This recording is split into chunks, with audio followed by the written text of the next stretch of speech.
Good morning. I am joined by, honestly, a guy who I would consider to be my best friend, Jimmy Downing in Costa Rica. Um, Someone with whom I have had the pleasure and privilege of working with for many years now. I mean, it's been close to a decade. Um, well, actually, this year makes it a decade since the first tournament we did in Nicaragua together.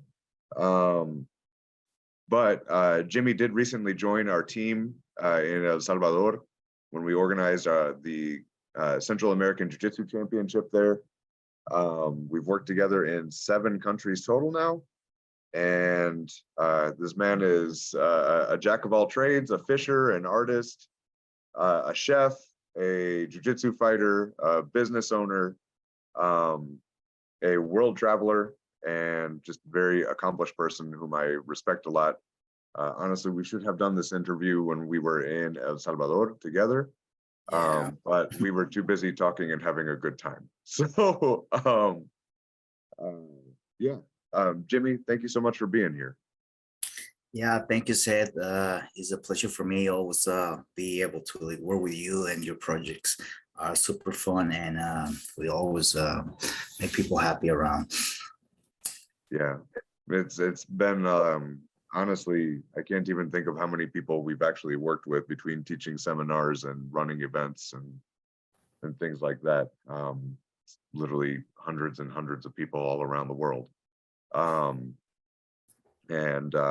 So I guess to start things off with, I guess we'll go to the recent trip that we took in El Salvador. You were it was you, myself, Sarah, Key, and then Stephen and Stacy, my 2 students out of Nicaragua.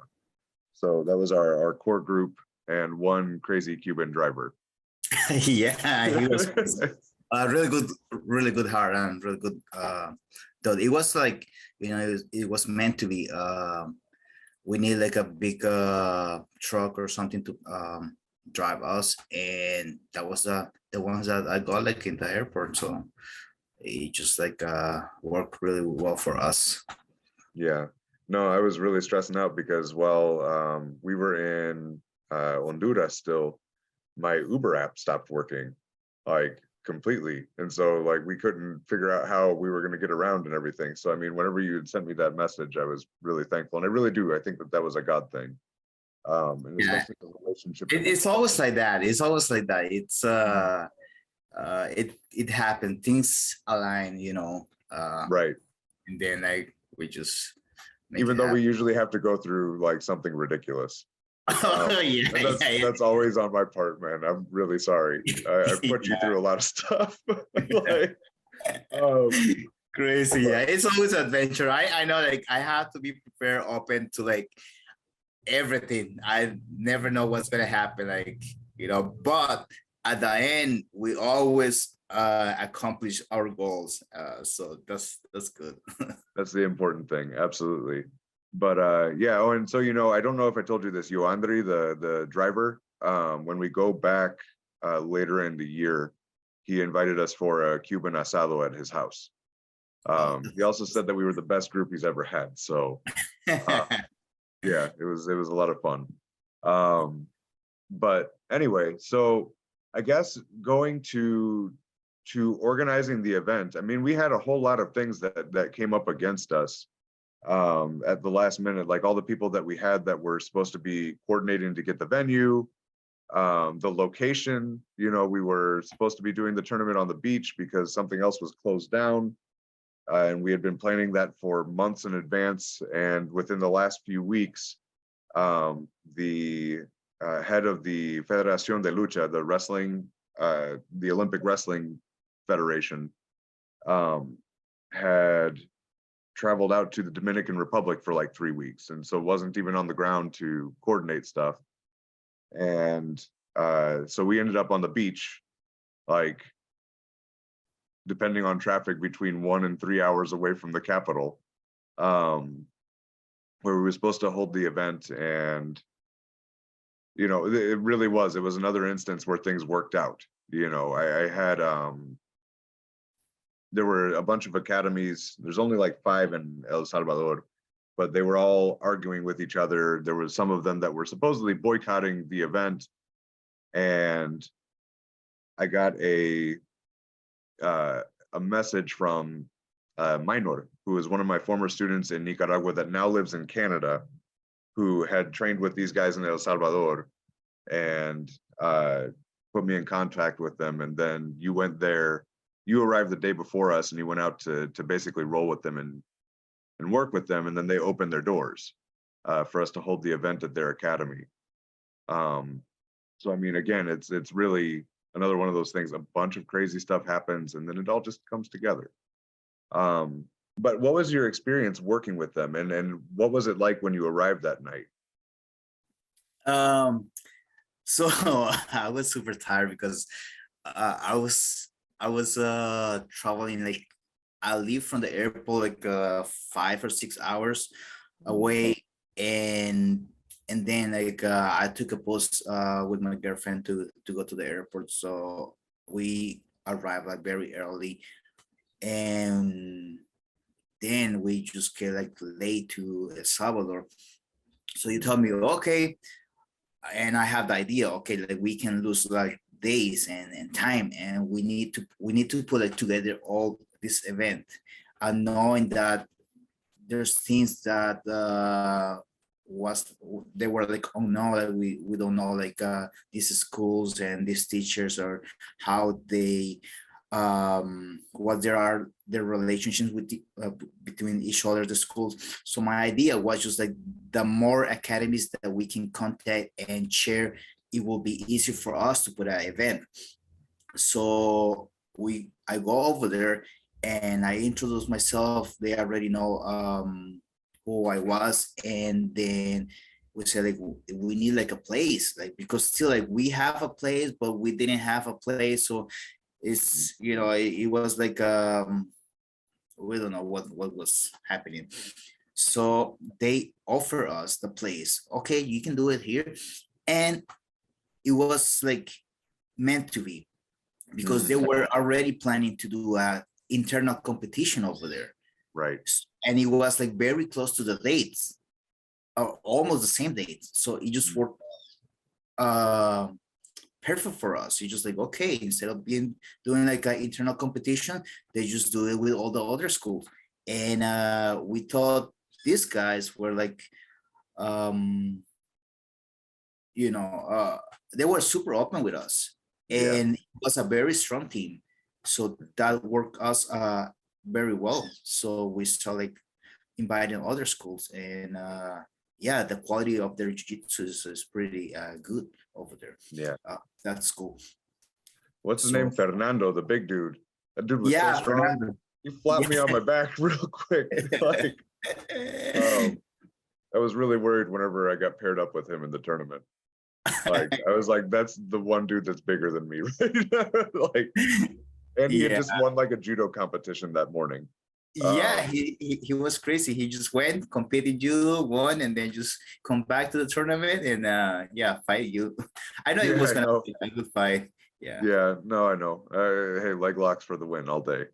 But yeah, it was it was really, you know, glad that worked out, because I mean, even on the day of the event, you know, we went to another gym, the one that was kind of complaining about all the other ones, and we did a seminar there that was a really good opportunity to build relationships, because I mean, really, that's what all of this is about. You want to grow a sport, you want to create opportunities, and more importantly, you want to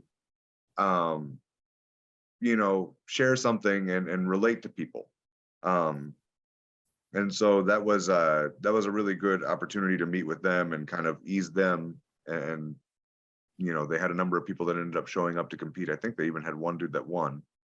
Yeah. The big white belt. Yep. So actually that was good that we went over there, because it's easier to like people feel more comfortable with us, and then she's like, yeah, come to the event, we're gonna be over there. It's different if you just get like an invite.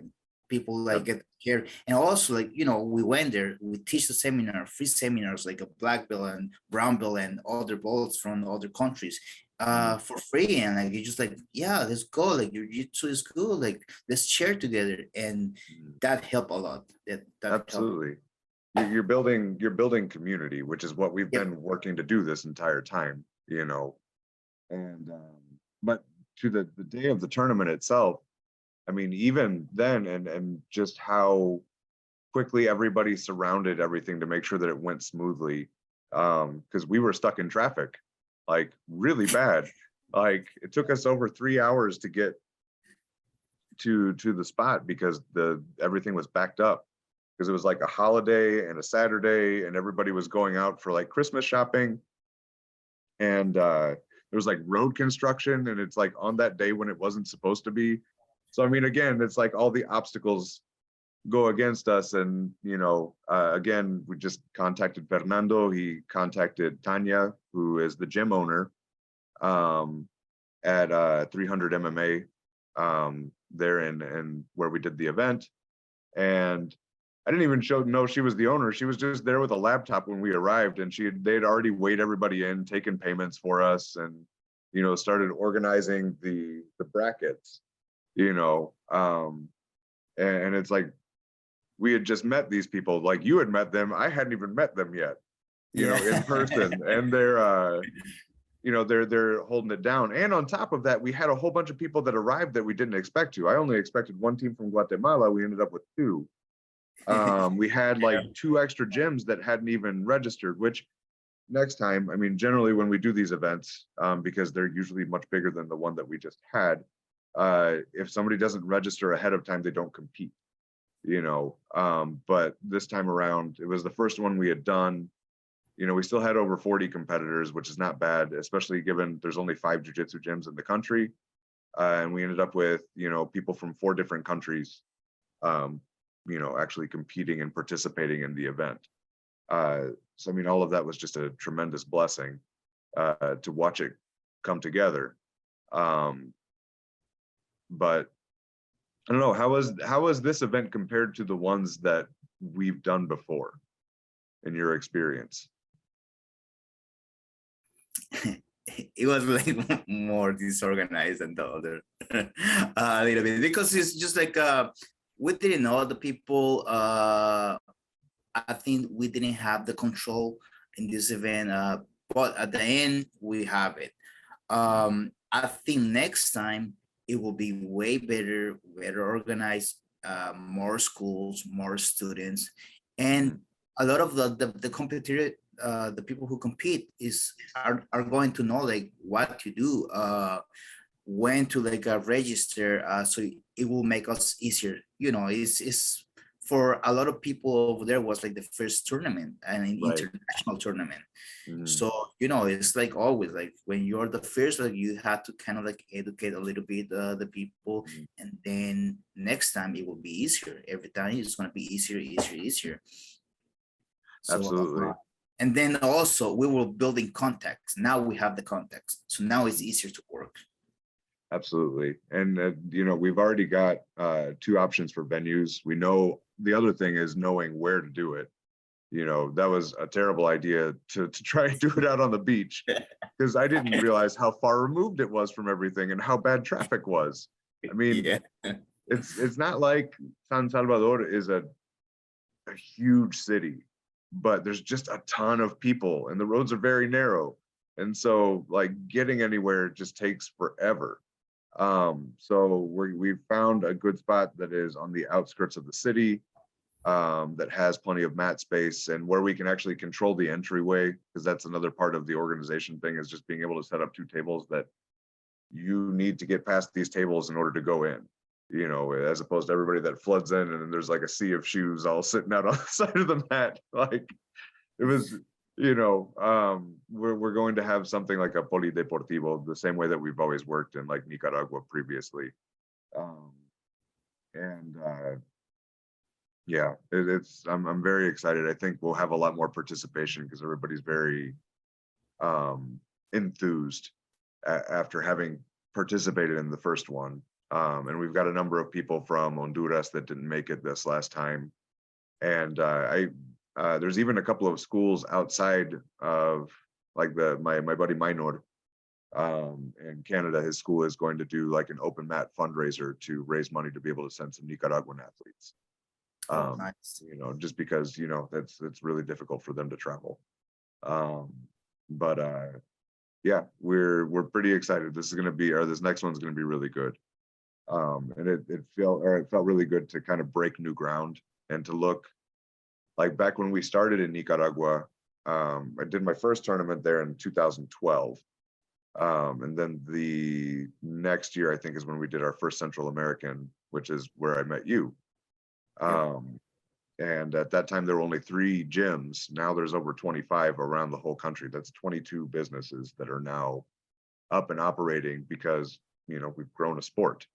And a sport is an industry. Industry creates businesses and jobs and opportunities for people. And that's kind of why I think that was the right country to go to, you know, start expanding the venture. Because there's not a lot, or the sport is still very small there, but there's still a lot of talent. And very excited to continue building this up. But I guess going back to that, when we first met, so that was my very first international event, and the only reason it was international was because you guys showed up. Yeah. Some of the guys from my club show. Actually, it was funny because they show, but I was fishing. I like to do sport fishing, so I was in a fishing tournament, and then just like, oh, okay, I just gonna go. I know some of my students are over there, so okay, let's do it. And yeah, I just it was crazy. In that time, well, I think I was like purple belt. Yeah. And there wasn't like any purple belts in Nicaragua or black belts. And I said to my friend, okay, let's do like a super fight and just let's go like crazy. And then we were like trying like flying arm bars and takedowns and stuff like that. No, you guys really put it on a show. It was really fun to watch. I'm not gonna lie. Yeah, I saw you said the flying armbar and like a flying triangle and all this crazy stuff. Everybody was really impressed. Yeah, that was a really good event. And yeah, from there, I think I would travel periodically to, because I would have to get my visa renewed every 6 months. And so I would come down to visit you, hang out, train. And then, you know, you kept coming back with the events that we did. Eventually, in 2016, in 2015, I would move back here to the States with the goal of, you know, eventually moving out to Africa. So I had gotten in contact with the Lionheart Initiative, who were just kind of budding. They had only had one group go over there at that point to organize a jiu-jitsu tournament. And I was still fighting. And I was trying to put together a team to go out to Senegal just to start building relationships again. Teach some seminars and put together an event. And so I had 4 people from Central America. You were the only one that actually followed through. And then I had my squad from East St. Louis, you know, some of my students who I had worked with when they were little kids before I'd moved to Nicaragua were now teenagers. So they traveled with us as well to help organize the event. But we put together the very first MMA event in Senegal's history. After teaching a number of seminars, you know, throughout Dakar and the capital. But what was that experience like for you?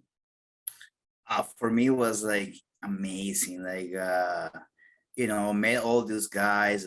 They were so hungry about like knowledge.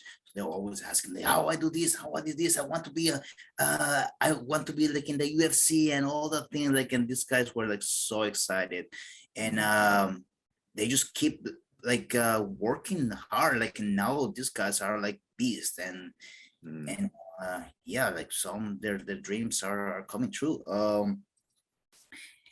And it was like amazing experience, different culture. Everybody was so nice with us. I love the trip. it make me learn a lot about the culture and people around. Yeah, it was For sure. It was pretty incredible. We and now they even have like a homegrown black belt there. yep. Moose, who you fought with Yeah, yeah, I found on the him. night of the event, Yeah. he's got his black belt, and then Boubacar Jallo, he was kind Yeah, of our guide around. But he's a super like the tough guy. oh my gosh, the guy's like the champion, the judo champion for the continent of Africa. And when we were on Goree Island, he like just jumped off the dock and started swimming through the ocean. He's like, yeah, I once swam from, here all the way back to the city. Like the guy is just like a super athlete, and I don't like standing up with him because I always just get flopped. Yeah. And we also got to train with the Lam wrestlers, which Lam Oh my, wrestling is the. that was So let me those give some guys were background real quick. strong. So Lam wrestling is the national sport in Senegal. Out of all the countries in Africa, Senegal is the only one whose national sport is not soccer. Their national sport is a combat sport, which is bare knuckle boxing mixed with wrestling. And it's also the only country I've traveled to in the world where everybody just recreationally exercises as much as they do. There's like, gym equipment on the beach and everybody's working out, and people run to get everywhere. Just the most physically fit people I've ever met anywhere. And these Lam wrestlers were monsters. Oh my gosh. Like there was that dude that was like 6 foot a lot and 300 pounds of muscle. They called him Mike Tyson. Dude was scary. I was fighting one of the guys. He was the champion and he looked like Rosimar Polaris. Like I remember that I tried to move him. I couldn't move him. I'm like, oh my God. No, their base was really good. I'm like, Like I can do anything. I can do anything. Yeah. Like, okay, take me down. I got to the Mike Tyson dude's back because like I was in the middle of like they started recording me for something, and then the dude like charged me in the middle of me talking, and so we started going at it, and I got to his back, and I got under him to pick him up, and I couldn't get him up or turn him anywhere, and he just fell on top of me. Like I got squished. But man, that was just so much fun. It was training in the sand, and then the night of the event, we were in a stadium, but kind of in the poorer area of town. And I mean, but they had Senegalese drummers and Lam, like the Lam wrestlers. They also have dances that they perform. And it was recorded for national TV, and it was just honestly one of like my favorite experience fighting of all time, in spite of other circumstances that happened during the fight. Actually, I feel like I was like in the arena, like in Rome, like with gladiators, because it was kind of round, like. Yeah, it was, and it was also like stone. Yeah. Like you were in the Coliseum or something, and with like the music yeah. And the drum. Yeah. Oh man, it was so much fun. Again, that was between you. I had 4 kids from East St. Louis, along with 2 other chaperones. But we put that together, and it was the same thing. A lot of the people that showed up, like the people in the stands, the night that we were doing all the Lam wrestling, it was like a giant group of kids that like came from the neighborhood and were just like watching us train with them, and all of them showed up. Oh, it was so funny. They like those kids, because they kept on asking me. They said, "Who's that Musulman? Are you like a Muslim?" Which I'm not. I said, "Je suis Isa." Like I follow Isa is the equivalent of Jesus in the Quran. But like that night, it was funny to see them in the stands. They're all going Isa, like because that's what they would know me for. But it was such a cool experience, like watching, again, all these like elements of the trip, people that we had met, that we had trained with. We vetted people at the seminars to come out and fight. There was a guy from England who fought with a Senegalese guy, both of whom we had met at one of the seminars. From France. Yeah, the dude that I fought from France, which I'm not gonna lie, like before the fight, one, he didn't have a mouthpiece, and then he kept on saying, "Hey, don't punch hard, don't kick hard, don't throw knees, don't throw elbows, don't check kicks. I don't want to go to the hospital." And I had already had like bad diarrhea, which and like came out during the fight, unfortunately. But like I remember I sat up, like I took him down right away, and then I sat in for like a leg lock, and then I sat up in my 50-50 and I punched him in the face, and his face like went like that. And so I was like, oh, I'm gonna ease up. And then as soon as I eased up, the dude busted my mouth open. Like he started hitting hard. I was like, oh, I guess this is what it is. But man, it was such a fun time. But I guess then going forward, because that's not the last time we would coordinate together to work in Africa, because the next time around, it would be through 3 countries in Tanzania, Kenya, and Uganda, to organize the first Pan-African Jiu-Jitsu tournament with,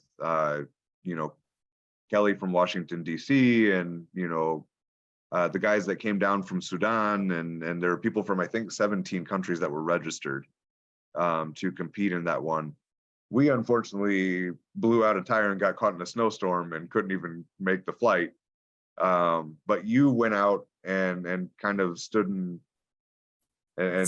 got the work done. I know you saved it, but man, that's me salvaste el pellejo, like siempre. Yeah. Like Jimmy always saves my neck. Quite literally. I mean, even to the last time, literally saved my life. But anyway, so Jimmy was like our representation. He was, go international. There, you refed, you helped organize. I remember that I had to help organize spreadsheets and brackets from over here ahead of time.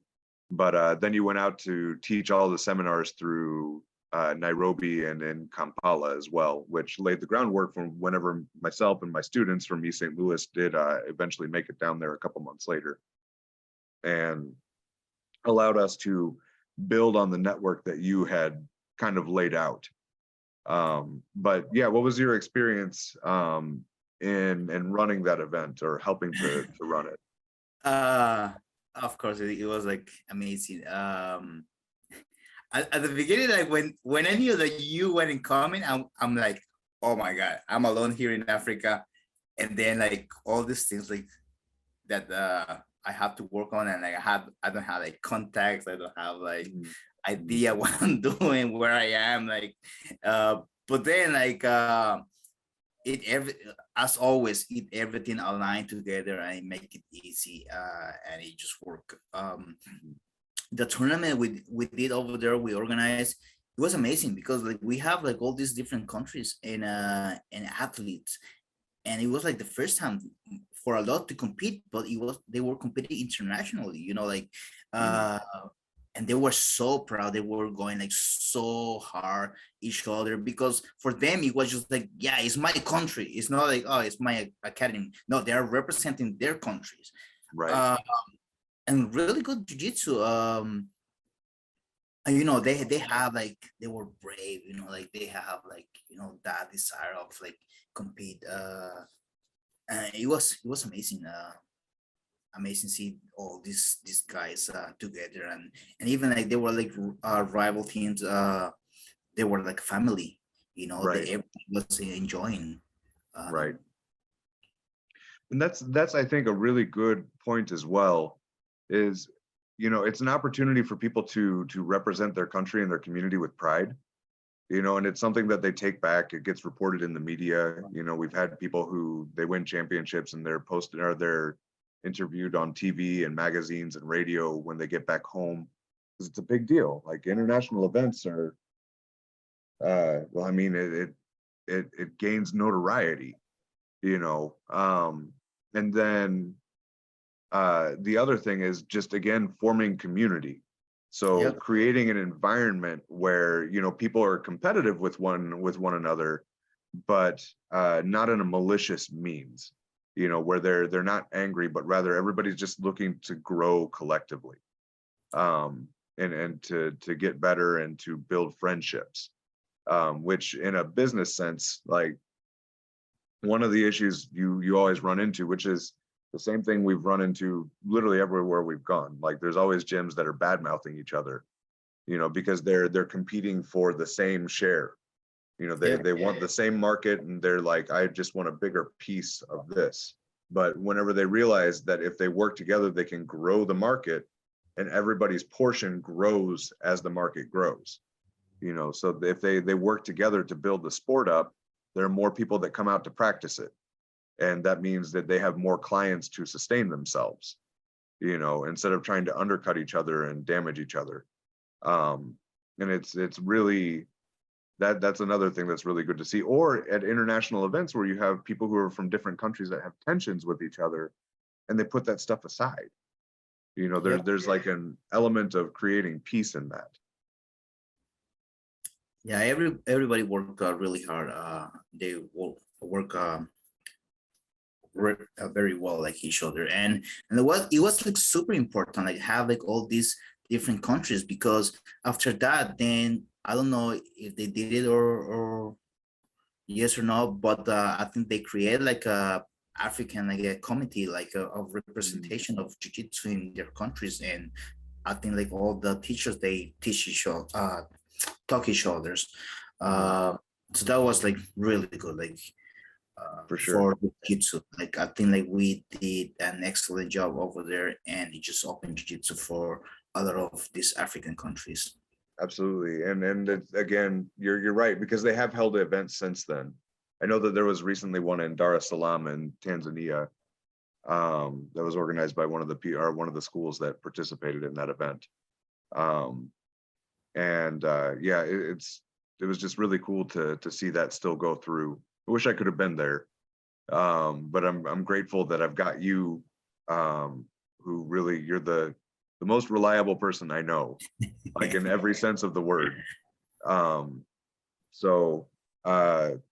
then I think we've done a couple of tournaments in Nicaragua since then, and those have gotten a lot bigger as well. You know, now this last time we had, you know, over 75 competitors on both days. The tournament has to be split up. We had representation from almost all of the departamentos. Departamentos are like states in Nicaragua. That was really cool to see that grow. It was a lot of work. And then I tried getting a shoulder treatment right after, which was a bad idea because I hadn't eaten or slept or drank anything. And yeah, I apologize. I'm not going to get into the details of that. Not for this. But I appreciate you coming in to make sure I was, you know, okay, or your timing was perfect for that. But I almost have your bag. No, I know I'm saying, man, literally in every sense. I think the other thing that we've done, we actually had an opportunity to go down and my students got to stay with your family in Costa Rica, Marquithian and Montisha, both of whom are still working and, you know, in programs, and Montisha actually just flew a plane and is getting ready to start doing media stuff and just very active, you know, bright kids. But that was such a formative experience for them. But just a very different way for us to work together, you know, as opposed to going and organizing events. I mean, I went and taught a seminar at John Lima's gym. We rolled out on the mats at your house, and then just kind of toured around the country. Yeah, I mean, could you share a bit about that experience as well? Us coming to visit you at home. Yeah, it was cool. Like it's not also all about jiu-jitsu. It's just traveling and learning from other people, and just open the eyes of, you know, how the world it is. And you know, it's different in US, that is different in Africa or in Costa Rica and other countries, and you learn from that. Like, and that's really good with Seth, that he take his students around and show them how it is the world. Like, but yeah, we have a good time. We went like the waterfall, and this time I didn't save Seth as, but it was his student. He almost drowned. No, I know, only because he was trying to save his cell phone. Like, yeah, he was literally 2 feet away from the ledge to grab on, and he was too busy trying to keep that above water. Like, yeah, so goofy. but yeah, fortunately everything worked out. We got to work with a church in Jimmy's community. Actually, we worked with two churches, checked out a school, saw a lot of beaches. Yeah, we Um, went fishing or in the boat. oh, that's right, deep sea fishing, and Marquithian almost caught the swordfish. But yeah, it popped off on the last minute. But yeah, that was a lot of fun. And then you guys took us out to that island to go hang out Yeah, on that same day. It was just such a unique experience and something that was so memorable. And Jimmy, I gotta say, I really appreciate you, and I am glad that I get to work with you as much as I do. I'm looking forward to seeing you and working with you again here probably in early June. Um, when we go back to El Salvador, hopefully I'll also see you shortly after sometime while you're here in the States. Um, and yeah, man, Dios te bendiga. Thank you so much for everything, man. yeah, you're welcome. It's a pleasure to work with you. It's fun. You never know what's gonna happen. So it's a That's lot how of it goes. adventure going on. But again, it always works out. Oh yeah, So always. It's like things align and it just meant to be. absolutely. Well, God bless you, brother. Un abrazo. And I'll talk to you later. Thank you so much for doing this. Bye. See you, brother.